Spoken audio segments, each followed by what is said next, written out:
Hello future officers, welcome back to my YouTube channel current affairs 360। I hope कि आप सब अच्छा कर रहे होंगे और कंसिस्टेंट होंगे। तो चलिए फिर से स्टार्ट करते हैं। आपको पता होगा कि हमारी स्ट्रैटेजी क्या है। तो हमारी स्ट्रैटेजी बहुत ही सिंपल है। हम क्या करते हैं, हम 20 इंपॉर्टेंट क्वेश्चंस आपके सामने लेकर आते हैं जो कि टुडे करंट अफेयर्स के ऊपर होते हैं। उनमें होते हैं हर क्वेश्चन के बाद कुछ की पॉइंट्स जो मैं आप लोगों को बहुत ही इजी लैंग्वेज में समझाने की कोशिश करूंगी, जो कि आपके प्रिपरेशन को बहुत ज़्यादा बूस्ट करेगा। जो कि एग्ज़ाम ओरिएंटेड कंटेंट है, उसमें की इम्पॉर्टेंट पॉइंट है, और हो सकेगा तो मैं कुछ ना कुछ स्टैटिक पार्ट भी उसमें ऐड कर दूंगी जो कि आपकी पढ़ाई को एक अच्छे स्तर पर ले जाएगा। तो ठीक है, स्टार्ट करते हैं हम लोग पहले क्वेश्चन से। उससे पहले मैं आप लोगों को बताना चाहती हूँ कि अगर आप लोगों को हमारे साथ जुड़ना है और इसकी डिटेल्ड पीडीएफ चाहिए जो कि हमारे टेलीग्राम और व्हाट्सएप चैनल पर सुबह 6 बजे करेक्ट आ जाती है, तो आप लोग हमारे टेलीग्राम और व्हाट्सएप कम्युनिटी ज्वाइन कर सकते हैं। ठीक है, और हमारी एक वेबसाइट भी है करंट अफेयर्स 360, जिसमें बिना लॉगिन किए आप आराम से जाके उस वेबसाइट को देख सकते हैं। उसके बारे में मैं आगे में बात करूंगी, पहले हम लोग अपने क्वेश्चन के ऊपर चलते हैं। ठीक है, तो ये रहा आपके सामने हमारा first question. On 15 July 2026, which landmark trade agreement between India and another nation providing duty-free access to 99% of India traffic lines? What is the answer? Please मुझे बताइए। आप लोग अपने मन में आंसर सोचिए। अगर आपको आंसर नहीं समझ में आता है तो चिंता मत करिए, क्योंकि उसके पीछे का कॉन्टेक्स्ट मैं आपको बताऊंगी। पर कोशिश किया करिए कि हर एक क्लास खत्म होने के बाद पीडीएफ को रिवाइज जरूर कर लीजिए। ठीक है, आपके पास 4 ऑप्शंस है। आई होप आपने अब तक आंसर सोच लिया होगा कि इसका आंसर क्या है। तो चलते हैं आंसर की ओर। इंडिया यूके सीटा, SCETA, the India United Kingdom Comprehensive Economic and Trade Agreement CETA officially came into effect on 15 July 2026. Under the agreement, 99% of India traffic lines receive duty-free access to the UK market, boosting India's export. देखिए, इसका मतलब क्या है कि India और UK के बीच एक बड़ा ट्रेड एग्रीमेंट लागू हुआ है जिसका नाम सीईटी है। सीईटी का फुल फॉर्म आपके सामने लिखा हुआ है, comprehensive economic and trade agreement. इसका सबसे बड़ा फायदा यह है कि भारत के लगभग 99% इंडियन ट्रैफिक, जो कि आपके सामने लिखा हुआ है, वो ड्यूटी फ्री जा सकेंगे यूके में। ठीक है, जो 99 प्रोडक्ट्स हैं वो यूके में ड्यूटी फ्री जा सकेंगे। ठीक है, यानी एक्सपोर्ट करना हमारे लिए बहुत ही आसान होगा, और हमारे लिए जब एक्सपोर्ट करना आसान होगा तो लाभदायक होगा। ये कहाँ कहाँ लाभदायक होगा, जैसे ये सेक्टर्स हैं, टेक्सटाइल हो गया, जेम्स हो गया, ज्वेलरी हो गया, ज्वेलरी हो गया, इंजीनियरिंग गुड्स हो गया, लेदर हो गया, मरीन प्रोडक्ट्स हो गया, बहुत सारे प्रोडक्ट्स में इन सारे सेक्टर्स को जो है काफी लाभ देखने को मिलेगा। ये है हमारा ट्रेड एग्रीमेंट। ठीक है, अब इसमें न्यूज़ के पीछे की बात यह है कि पहले यूके के कई भारतीय सामान पर इंपोर्ट ड्यूटी लगती थी। जब 99% ट्रैफिक लाइंस पर ड्यूटी खत्म हो गई है, यही उसका मेन मोटिव है। ठीक है, और द इंडिया यूके सीट्स आपके सामने साफ पूरे की पॉइंट्स हैं जो कि बहुत ही इजी लैंग्वेज में है। आप उसको एक बार ज़रूर पढ़िएगा। मोटा मोटी बात यही है जो मैंने आपको समझाई कि 99% इंडियन ट्रैफिक जो लाइन्स है वो ड्यूटी फ्री कर दिए गए हैं, जिससे यूके और इंडिया के बीच जो क्या कहते हैं एक्सपोर्ट होता है, उसमें इंडिया को काफी फायदा होगा। ठीक है, next question, question 2, which full stack space engineering solution provider became the first recipient of investment from India's 1,600 crore अंतरिक्ष venture capital fund? You have 4 options. अच्छे से ऑप्शन को पढ़िए, नहीं आता है तो थोड़ा सब्र करिए। मैं हर क्वेश्चन के बाद आपको 5 सेकंड देती हूँ सोचने के लिए। ठीक है,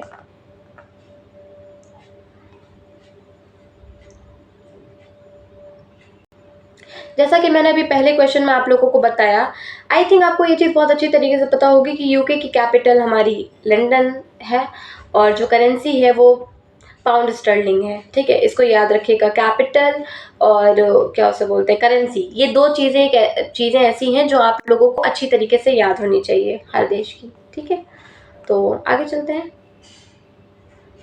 इसका आंसर है Dhruva space. Dhruva space, a Hyderabad based full stack space engineering company, became the first startup to receive funding from 1,600 crore Antariksha Venture Capital Fund. The company will receive an investment of 60 crores, marking the first deployment of the fund to support India's private space sector. देखो जो ध्रुव space, इसमें क्या है कि सरकार ने space startup को बढ़ावा देने के लिए 1600 करोड़ का अंतरिक्ष वेंचर कैपिटल फंड जो है वो बनाया है। ठीक है, इसका पहला इन्वेस्टमेंट हैदराबाद की ध्रुव स्पेस कंपनी को मिला। ठीक है, इसका पहला जो इन्वेस्टमेंट है वो किसको मिला? हैदराबाद के ध्रुव स्पेस को। ध्रुव स्पेस जो है वो full stack space engineering company है। ठीक है, सैटेलाइट बनाने से लेकर उसे स्पेस में भेजने तक का काम करती है जो ध्रुव कंपनी है, वो ध्रुव स्पेस कंपनी। ठीक है, इसे 60 करोड़ का, जैसे कि आपके सामने दिख रहा है, इन्वेस्टमेंट मिला है। ठीक है, इसका हेडक्वार्टर कहाँ पे है? हैदराबाद में। और जो इसरो का हेडक्वार्टर है वो कहाँ पे है? बेंगलुरु में। कहाँ पर है? बेंगलुरु में।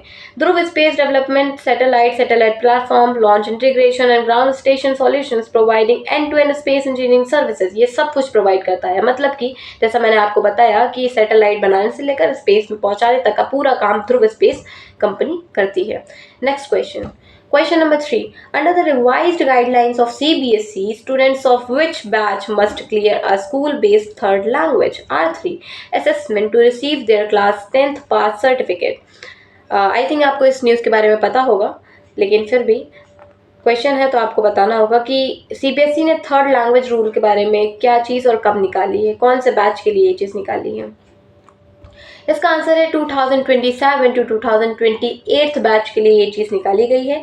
CBSE has made the school-based third language assessment mandatory for class 10th student of the 2027 to 28 batch. मतलब कि CBSE ने बोल दिया है कि अब एक न्यू रूल लाई है CBSE कि 2027 से 28 का जो बैच है उसके जो 10th क्लास के स्टूडेंट हैं उनको तीसरी भाषा R3 का स्कूल बेस्ड असेसमेंट पास करना होगा, तभी उनको जो है रिसीव होगा क्या?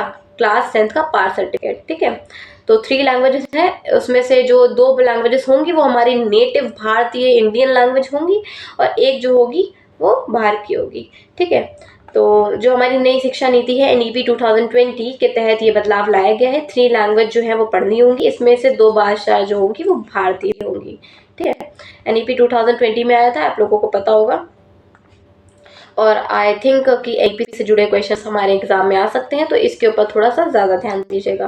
Question number 4. India's campaign for a non permanent seat on the United Nation Security Council UNSC for the 2028-29 term is organise under which framework? You have 4 options, बताइए।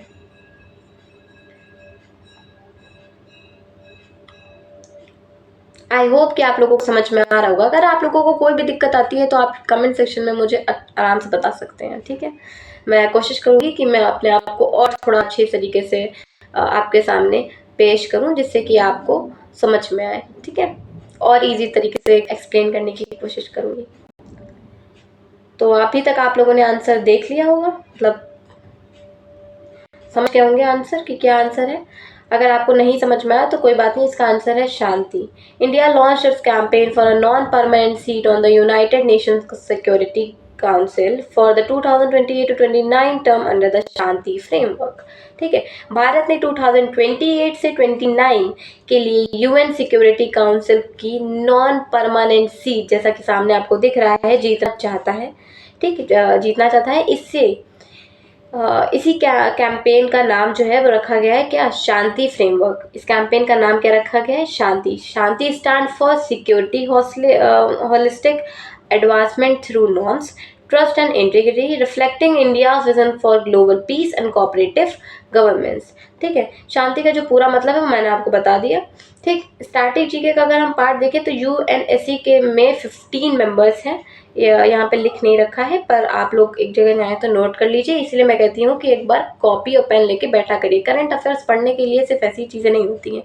Current affairs दिल से पढ़ा जाता है। ठीक है, उसको थोड़ा एज अ नॉलेज बेस्ड पढ़िए। और करंट अफेयर्स से वही बच्चे पढ़ते हैं मेरे हिसाब से जो अपनी प्रिपरेशन को लेके काफ़ी सीरियस हैं, क्योंकि बहुत सारे बच्चे तो ऐसे हैं जो करंट अफेयर्स स्टार्ट तक नहीं करते। तो अगर आप करंट अफेयर्स स्टार्ट करें तो प्लीज़ उसे थोड़ा सा दिल लगाकर अच्छे से पढ़िए। ठीक है, इसमें 15 मेंबर होते हैं यूएनएससी में, 5 जो होते हैं वो परमानेंट होते हैं, जो है यूएसए, ठीक है, यूके, फ्रांस, रसिया और चाइना।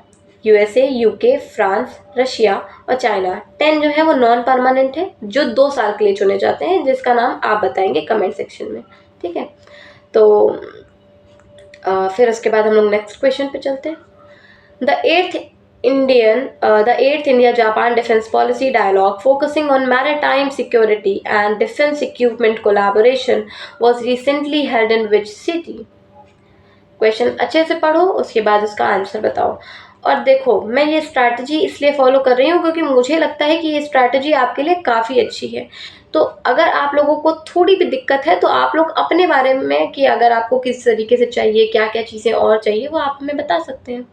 फ्री हैं आप, ठीक है, मतलब फील फ्री है कि आप आराम से बता सकते हैं कमेंट सेक्शन में, ठीक है, अगर आपको कोई भी दिक्कत हो रही है तो इसका आंसर है टोक्यो।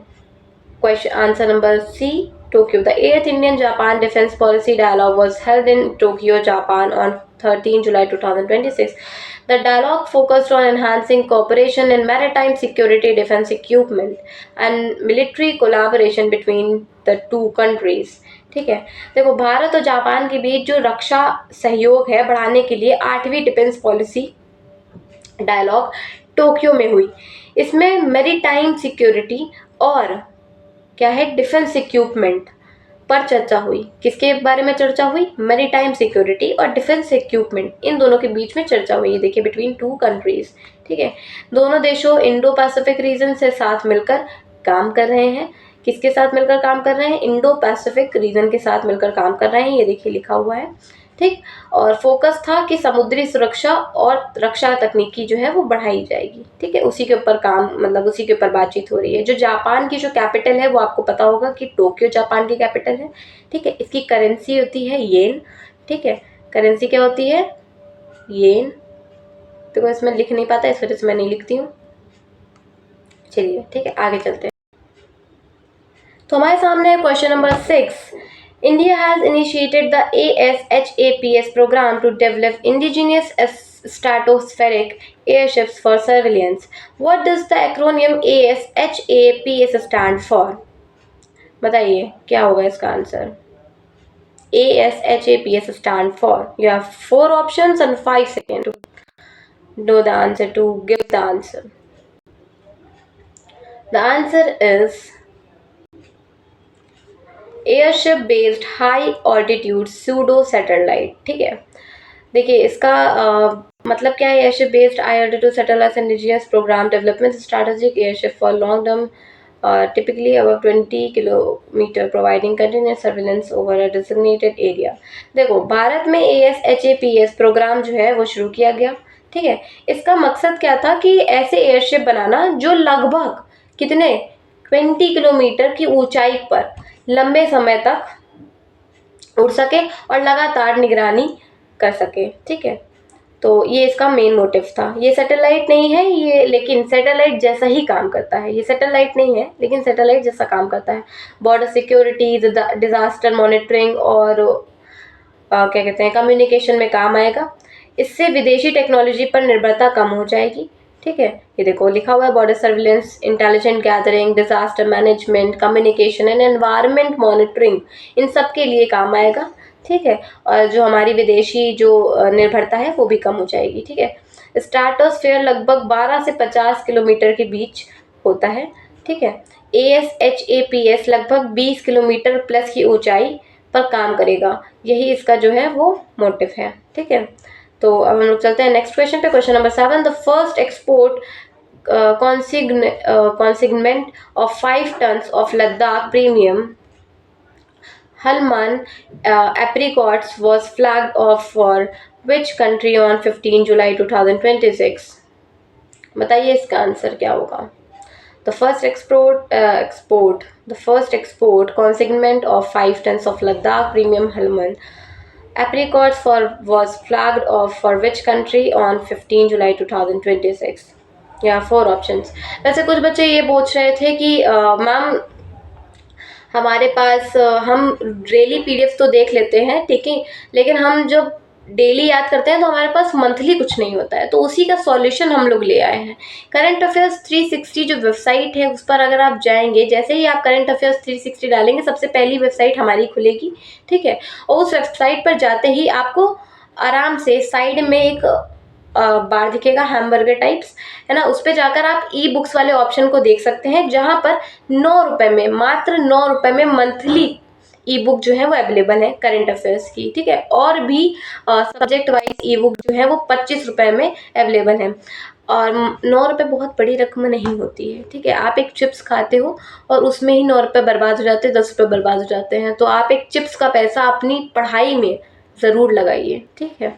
और वो जो मंथली पीडीएफ होती है वो इतनी आसानी से नहीं बनती है, उसमें काफ़ी रिसर्च की जाती है कि आपके कौन से मोस्ट इम्पॉर्टेंट टॉपिक्स हैं जिनको हम अच्छी तरीके से एक ईजी लैंग्वेज में आपको पोर्ट्रे कर पाएँ, ठीक है। तो जाइए, जाकर उसको एक बार ज़रूर ट्राई करिए, आपको 110% गारंटी है कि उसका जो पीडीएफ में जो कंटेंट है काफ़ी अच्छा लगेगा और वो एग्ज़ाम ओरिएंटेड है, ठीक है। जाइए और उसको ग्रैब करिए, ठीक। तो और वहाँ पर जाके मैंने आपको पहले भी बता रखा है कि वहाँ पर रोज़ एक आदत बना लीजिए कि वहाँ पर आपको क्या कहते हैं, एग्ज़ाम देना ही देना है, मॉक टेस्ट देने ही देने हैं। अगर आप मॉक्स देंगे तो आपके प्रिपरेशन को 4 चाँद लग जाएँगे। आप जो प्रिपरेशन करते रहते हो और मॉक्स नहीं देते हो ना, इसका ये कारण होता है कि आप प्रिपरेशन तो करते हो पर आपको पता ही नहीं कि आप कितना अच्छा कर रहे हो, ठीक है। एक सही एस्पिरेंट हमेशा अपने आप को चेक करता रहता है कि उसने जो आज पढ़ा क्या उसको आज भी याद है कि नहीं याद है।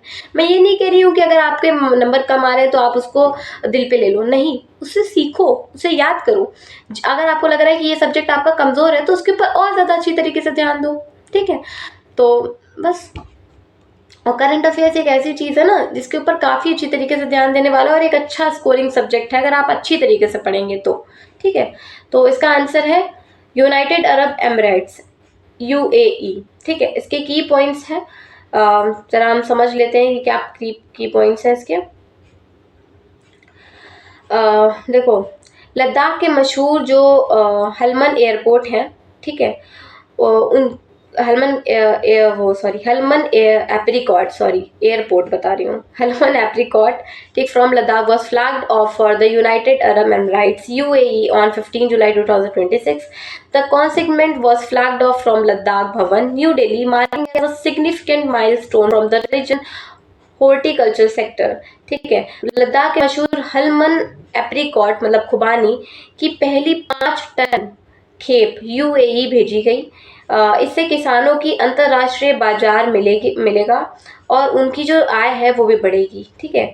इससे जो किसान हैं उनको फ़ायदा मिलेगा, ठीक है। देखो, known as its high quality, rich taste and nutritional value, making it suitable for international market.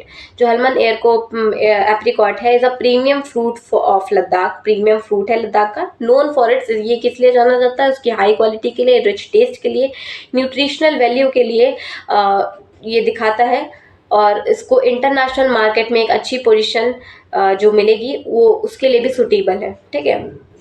मतलब इसमें काफ़ी न्यूट्रिशन है, एक अच्छा टेस्ट भी है और हाई क्वालिटी है, जो हमारी फार्मर्स की इनकम को काफ़ी तरीके से बूस्ट करेगा, ठीक है, प्रमोट करेगा, promote Ladakh agriculture products globally and boost India's agriculture exports, ठीक है। द नेक्स्ट क्वेश्चन इज, आप जैसे जानते होंगे यूएई की जो राजधानी है वो अबू धाबी है, अच्छे से इसको याद रखिएगा, क्या है, अबू धाबी। सबसे बड़ा शहर जो है वो दुबई है। करेंसी क्या है इसकी, दिरहम, करेंसी क्या है, दिरहम, DIRHAM, ठीक है। आई होप आपको ये सारी चीज़ें आती होंगी, नहीं भी आती हैं तो एक जगह नोट कर लीजिए और याद कर लीजिए। Question number 8, who one the 2026 Wimbledon men's singles title by defeating Alexander Zverev in the final. I hope कि आपने पहले भी ये न्यूज़ पढ़ी होगी, ठीक है, पर अगर नहीं पढ़ी है तो चिंता मत करिए, मैं आपको बताऊंगी कि इसके पीछे की न्यूज़ क्या है। द आंसर इज जनिक सिनर, ठीक है। तो इटली के जनिक सिनर ने विंबलडन 2026 का मेन सिंगल्स टाइटल जो है वो हासिल किया है, फाइनल जीत लिया है। उन्होंने जर्मनी के अलेक्जेंडर ज़्वेरेव को हराया, किसको हराया, अलेक्जेंडर ज़्वेरेव को हराया, किसमें, फाइनल में, ठीक है। तो इसका अगर हम स्टैटिक पार्ट पढ़ें, मैंने कहा शायद ये आपको पहले भी ये चीज़ बताई होगी, बाकी आपके सामने स्टैटिक पॉइंट्स हैं, ठीक है, उसको अच्छे से याद करिए। और जो ग्रैंड स्लैम के वेन्यू है वो पूछे जा सकते हैं। सिनर इज इक्वल्स टू, अगर हम देखें तो विनर हम उसको याद कर सकते हैं, जो जेनिक सिनर है of Italy won the 2026 Wimbledon main singles. इन्होंने टाइटल हासिल किया है किसको हरा के, अलेक्जेंडर जुवोक को in the final. He won the championship with score इतना इतना इतना, showing a remarkable comeback after losing the first set. The victory marks Sinner's second consecutive Wimbledon title, further establishing him among the world's top tennis players. The win strengthens Jannik Sinner's position in international tennis and added another Grand Slam title to his career achievements. ठीक है, then अगर हम चलते हैं next question पे, next question is question number 9। According to the world intangible investment report 2026, which country was highlighted as the fastest growing major economy in intangible investments? You have 4 options, बताइए answer क्या होगा। World intangible investment report 2026 के पीछे क्या, कौन सा देश है? Answer is answer number C, India. The World Intangible Investment Report 2026 released by WIPO London Business School identified India as the fastest growing major economy in intangible investment. ठीक है, अगर हम इसको समझे तो इस रिपोर्ट में भारत को इंटेंजिबल इन्वेस्टमेंट में सबसे तेजी से बढ़ती बड़ी अर्थव्यवस्था जो है वो बताया गया है। इंटेंजिबल इन्वेस्टमेंट आपकी नज़र में क्या है? मतलब अगर आप बताएं कि इंटेंजिबल इन्वेस्टमेंट, तो इंटेंजिबल इन्वेस्टमेंट क्या है? ठीक है, तो इंटेंजिबल इन्वेस्टमेंट एक ऐसी निवेश है जो दिखाई नहीं देखी, जैसे कि रिसर्च हो गया, सॉफ्टवेयर हो गया, ठीक है, रिसर्च एंड डेवलपमेंट हो गया, देखो सॉफ्टवेयर हो गया, डेटाबेस हो गया, ब्रांडिंग हो गया, डिज़ाइन हो गया, इंटेलेक्चुअल प्रॉपर्टी हो गई, एंड ऑर्गेनाइजेशन इनोवेशन हो गया। ये सारी चीज़ें जो है वो किस में आती है? ब्रांड्स हो गए, पेटेंट्स हो गए, ये सारी चीज़ें किस में आती है? Intangible investment. इसमें जो है हमारी जो बढ़ती हुई जो है इन्वेस्टमेंट दिखाई दे रही है, तेजी से बढ़ती हुई बड़ी अर्थव्यवस्था को बताया जा रहा है, ठीक है। The report highlight India's innovation driven economic growth and the increasing importance of knowledge, technology and digital asset in countries economy, ठीक है। रिपोर्ट जारी की विपो और इन लंदन बिजनेस स्कूल ने, ठीक है। अगर हम एग्जाम पॉइंट ऑफ व्यू से देखें तो WIPO का हेडक्वार्टर जो है वो कहाँ पे है? जिनीवा में है। कहाँ पर है? जिनीवा, स्विट्जरलैंड, ठीक है। कहाँ पर है? Geneva, Switzerland. क्वेश्चन नंबर 6, तो ज्वाइन टेलीग्राम एंड व्हाट्सएप, अगर आप लोगों को डेली करंट अफेयर्स चाहिए, क्लास की नोटिफिकेशन चाहिए, करंट अफेयर्स की PDF जो कि काफ़ी डिटेल्ड में होती है, और हमारे जो व्हाट्सएप और जो टेलीग्राम का ग्रुप है उसमें क्विज भी आती है, तो क्विज अगर आप देंगे ना तो आपको और ज़्यादा अच्छा लगेगा जब आपको आता होगा आंसर्स, ठीक है। आपको लगेगा कि हाँ आपकी प्रिपरेशन काफ़ी सही चल रही है। उसमें डेली करंट अफेयर्स ब्लॉग भी आते हैं जिनको पढ़ने से आपके करंट अफेयर्स में 4 चांद लग जाएंगे और जान आ जाएगी, ठीक है। हमारे देख सकते हैं कि आप पहले से ही हमारे 13.8 के सब्सक्राइबर प्लस हैं, ठीक है। तो इसको ध्यान में रखते हुए आप हमारा टेलीग्राम और व्हाट्सएप कम्युनिटी ज़रूर ज्वाइन कर लीजिए डेली PDF के लिए। डेली PDF रोज़ सुबह 6 बजे अवेलेबल हो जाती है, ठीक है। Next question, question number 10, the India grey hornbill has been reintroduced into which forest landscape after an absence of more than 6 decades? More than 6 decades. Question number 10, you have 4 options. बताइए answer क्या होगा।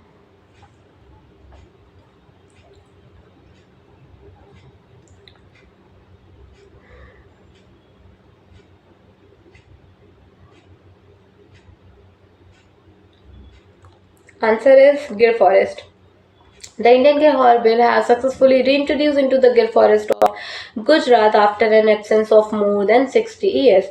Indian grey hornbill को 60 साल बाद गुजरात के गिर forest में दोबारा से रीइंट्रोड्यूस, मतलब दोबारा से बसाया गया, ठीक है। अच्छी बात यह है कि लगातार 4 साल से इसकी सफल ब्रीडिंग भी हो रही है, लगातार 4 साल से इसकी सफल ब्रीडिंग भी हो रही है, ठीक है। ये कंजर्वेशन की बड़ी सफलता मानी जा रही है और इससे बायोडाइवर्सिटी जो है वो मजबूत होगी। क्या होगा? इससे बायोडाइवर्सिटी मजबूत होगी, ठीक है। और next, the question number 11, in July 2026, the administration of which union territory announced the constitution of autonomous hill development councils for all 7 districts? You have 4 options. बताइए क्या होगा इसका आंसर.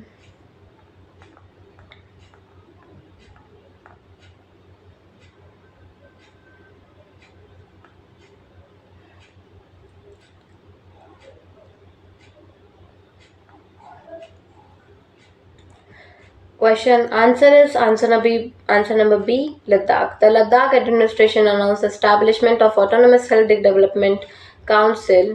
कैसी लाइन खींचती थी वो मैं. Councils in all 7 districts of the union territory. देखो, लद्दाख प्रशासन ने फैसला लिया है कि अब उसके सभी 7 जिलों में क्या होगा, ऑटोनॉमस हिल डेवलपमेंट काउंसिल AHDC, ठीक है, बनाई जाएगी.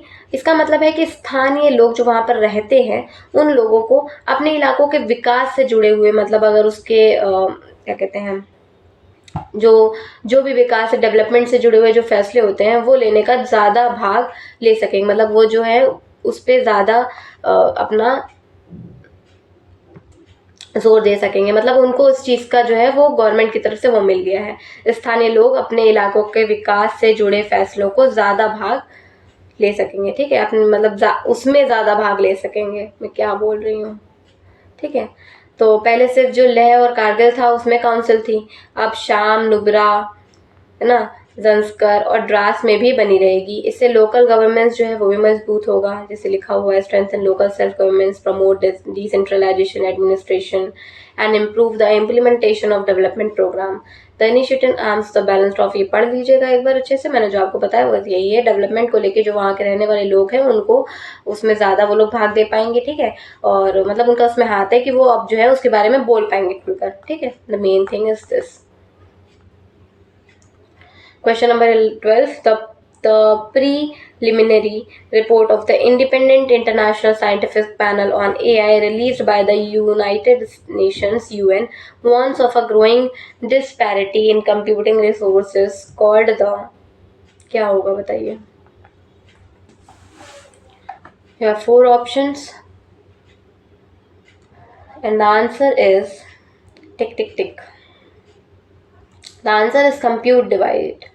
ठीक है, the United nation independent international scientific panel on AI introduced the term compute divide to describe the unequal global access to advanced AI computing resource. ठीक है, UN की AI रिपोर्ट कहती है कि दुनिया में AI बनाने की ताकत कुछ ही देशों के पास है. इसी असमानता को कंप्यूट डिवाइड कहा जाता है. क्या कहा जाता है? Compute divide. कंप्यूट डिवाइड मतलब कि कुछ ही ऐसे देश जो है वो AI बनाने की जो है क्षमता रखते हैं.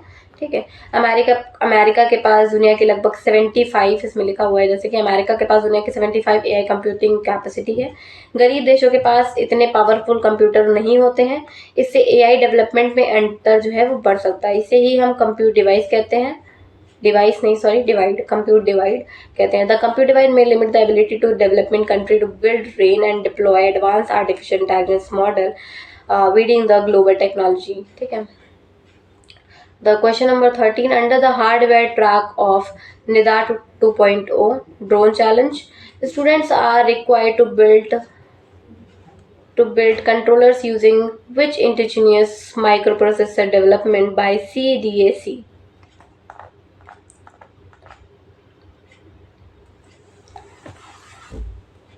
NIDA 2.0 के बारे में पूछ रहा है. Under the hardware track of NIDA 2.0 drone challenge, students are required to build flight controllers using which indigenous microprocessor developed by CDAC. The answer is Vega. Answer number A, Vega. Under the NIDA drone challenge, students must develop the flight controllers and autopilot systems using the Vega microprocessors. देखो, सरकार ने NIDA 2.0 drone challenge शुरू किया है. इसमें students को भारतीय वेगा micro processor से ड्रोन का फ्लाइट कंट्रोलर बनाना होगा, यही उनका जो है चैलेंज है। वेगा को CDAC ने बनाया है। इसका उद्देश्य क्या था? इसका उद्देश्य था कि इंडिजीनियस टेक्नोलॉजी को बढ़ावा दिया जाए। ठीक है, इसका उद्देश्य क्या था कि इंडिजीनियस टेक्नोलॉजी को बढ़ावा दें। CDAC का अगर हम फुल फॉर्म देखें तो centre for development of advance technology, sorry advance computing आपके सामने लिखा हुआ है। जो CDAC है जो भारत का सुपर कंप्यूटिंग रिसर्च सेंटर है। ठीक है, बाकी आप लोग इसमें देख सकते हैं क्या लिखा हुआ है। हम लोग चलते हैं नेक्स्ट क्वेश्चन पे। Question number 14, which Indian naval ship the 6th Nilgiri class stealth freight under project 17A was commissioned into the Eastern Fleet in July 2026? You have 4 options. अगर आपको समझ नहीं आता है कि एक क्वेश्चन का आंसर क्या है, मैम मैं तो नहीं दे पा रहा हूँ आंसर, मुझसे तो हो ही नहीं रहा है, तो कोई बात नहीं बेटा, इट्स ओके। आपको एक बार में कोई चीज़ नहीं आती है, आप उसको ऐसा वो समझिए कि आपने क्वेश्चन देखा, और ये क्वेश्चन ऐसे नहीं कि यही उठ के आ जाएंगे, नहीं, ये सिर्फ एक आपके सामने छवि है। ठीक है, आपसे जो की पॉइंट आपको मैंने दिए हैं उन की पॉइंट्स को भी अच्छी तरीके से पढ़िए, उसके बाद आपको दिक्कत नहीं होगी, क्वेश्चन कहीं से भी घुमा के आएगा ना, आप बता पाओगे। ठीक है, और उससे जुड़े हुए जो स्टैटिक पार्ट होते हैं उसको ज़रूर से सुना करो, लिख लिया करो, और हो सके तो खुद भी ढूंढ के लाया करो और बताया करो कि मैम इसमें ये भी स्टैटिक पार्ट था और आपने हमें नहीं बताया। ठीक है, इससे ये होगा कि आपकी रिसर्च भी अच्छी होगी, आप इसके बारे में घुसकर डीप पढ़ेंगे अच्छी तरीके से, और याद तो हो ही जाएगा आपको। ठीक है, तो answer is INS Mahendra Giri. The answer is INS Mahendra Giri. ठीक है, इसका क्या है, भारतीय जो नौसेना है उनमें INS महेंद्र गिरी शामिल हो गए हैं। यह प्रोजेक्ट 17A, देखो लिखा हुआ है, यह प्रोजेक्ट 17A के तहत बना छठा स्टेल्थ फ्रिगेट है, मतलब 6th जो है स्टेल्थ फ्रिगेट है। मतलब जो स्टेल्थ शिप होने के कारण इसे रडार पर पकड़ना मुश्किल होता है। किस पर पकड़ना मुश्किल होता है? रडार जो होता है उस पर पकड़ना मुश्किल होता है। Reducing its radar signature and improving combat survivability. ठीक है, प्रोजेक्ट 17A जो है उसको हम देख सकते हैं स्टेल्थ फ्रिगेट प्रोजेक्ट ऐसे बोलते हैं। ईस्टर्न नेवल कमांड जो है वो कहाँ पे है? विशाखापट्टनम में। कहाँ पर है? विशाखापट्टनम में। ठीक, एग्जाम पॉइंट ऑफ व्यू से अगर हम इसको देखें तो काफ़ी अच्छा है, इसके बारे में एक बार आप लोग देख लीजिएगा प्रोजेक्ट 17A क्या है, क्यों कमर्स होता है, और ये सारे पॉइंट्स इसको अच्छे से पढ़ लीजिएगा। ठीक है, question number 15, which state's chief minister renamed Ayodhya Bhandara बता रही हूँ मंडरसा town as Bharat Nagar to honour the spiritual heritage associated with Bharat Kund. ठीक है, बताइए इसका आंसर क्या होगा?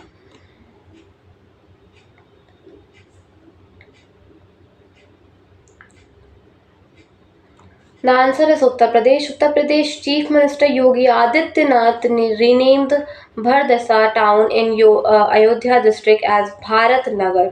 मतलब इन्होंने रीनेम किया है। उत्तर प्रदेश सरकार ने अयोध्या के बदरसा जो टाउन है, बदरसा जो है कस्बे का नाम जो है बदल कर क्या रख दिया है? भारत नगर कर दिया है। इन्होंने नाम को चेंज किया है। यह नाम भगवान राम के भाई भरत, ठीक है, क्या कहते हैं, भारत से जुड़ा भरत कुंड की ऐतिहासिक और धार्मिक महत्वता को बताता है। ये देखो स्पिरिचुअल कनेक्शन जो है उसको बताता है, भरत कुंड के बारे में बताता है। लॉर्ड राम, ब्रदर भरत, इनके बारे में बताता है, सम्मान देने के लिए रखा गया है।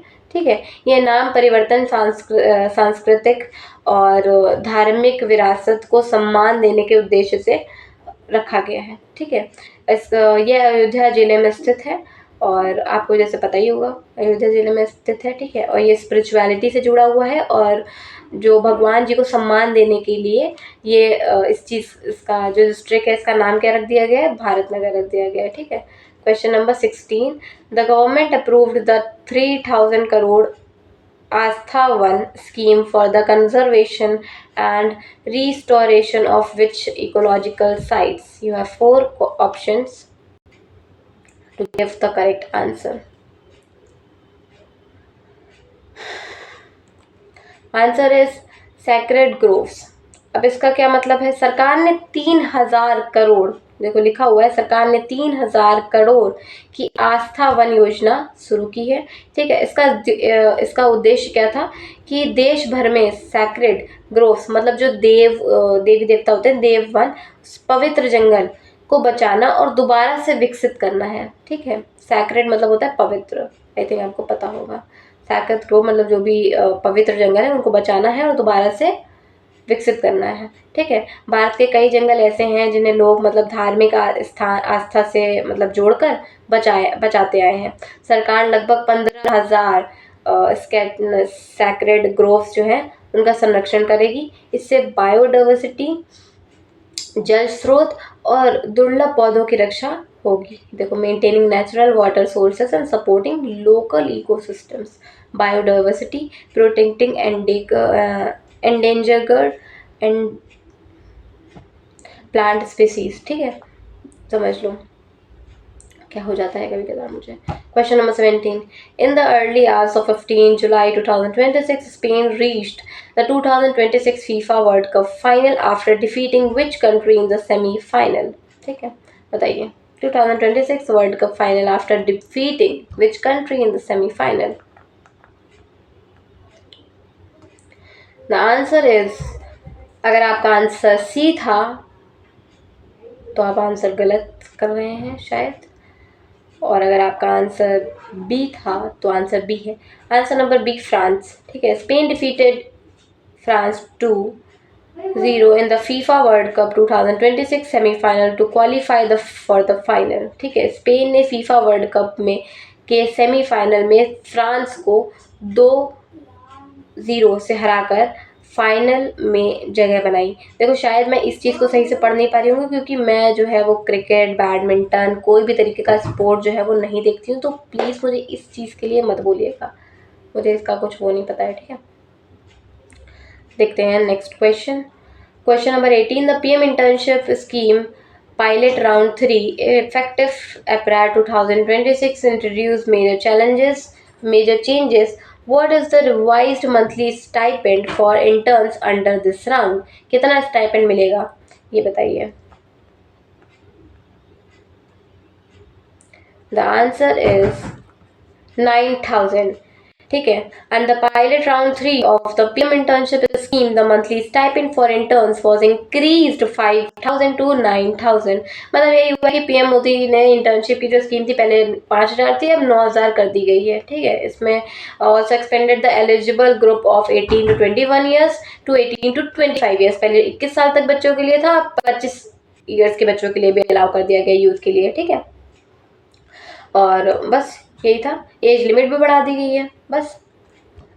9 European, question number 19, 9 European countries and Ukraine recently formed which coalition in Paris to strengthen centralized air defense interoperability?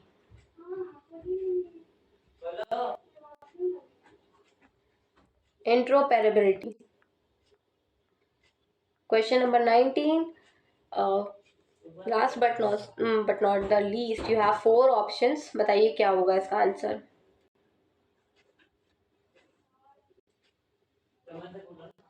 Integrated, इसका आंसर है integrated anti ballistic missile coalition. ठीक है, इसमें क्या है, मतलब यूरोप के 9 देश जो हैं और यूक्रेन ने मिलकर एक नया डिफेंस कोएलिशन बनाया है। क्या बनाया है, एक नया डिफेंस कोएलिशन बनाया है ताकि बैलिस्टिक मिसाइल से बेहतर सुरक्षा मिल सके। क्या मिल सके, बैलिस्टिक मिसाइल जो है उनसे बेहतर सुरक्षा मिल सके। ये कोएलिशन पेरिस में बनाया गया है। कहाँ बनाया गया है, ये कोएलिशन पेरिस में बनाया गया है। सभी देशों की एयर डिफेंस सिस्टम को मिलाकर काम किया जाएगा। ठीक है, यूक्रेन, यूरोप सिक्योरिटी एंड और डिफेंस जो एलियंसेस है से जुड़े क्वेश्चन आपके जो पेपर है उसमें आ सकते हैं, तो उसको अच्छी तरीके से पढ़ लीजिएगा। ठीक है, तो हमारा last question, researchers from ATREE discovered 2 new species of ground nesting solitary bees, Elaphropoda triangulata and Habropoda adi, in which region of India? You have 4 options। थोड़ा अजीब सा नाम है बट हाँ ठीक है, you have 4 options। बताइए इसका आंसर क्या होगा।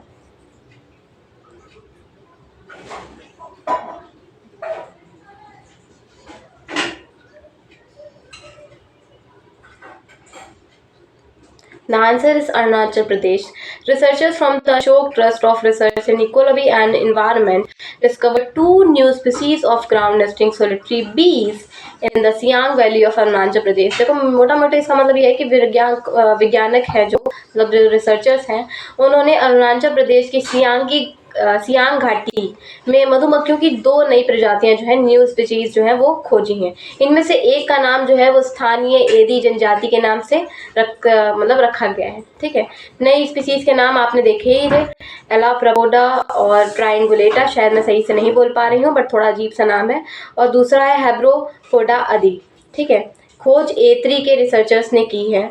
अरुणाचल प्रदेश की राजधानी क्या है? आपको पता है? ईटनगर। क्या है? ईटनगर। सबसे बड़ी जो नदी है वो सियांग है, जो आगे चलकर ब्रह्मपुत्र कहलाती है। क्या कहलाती है? ब्रह्मपुत्र।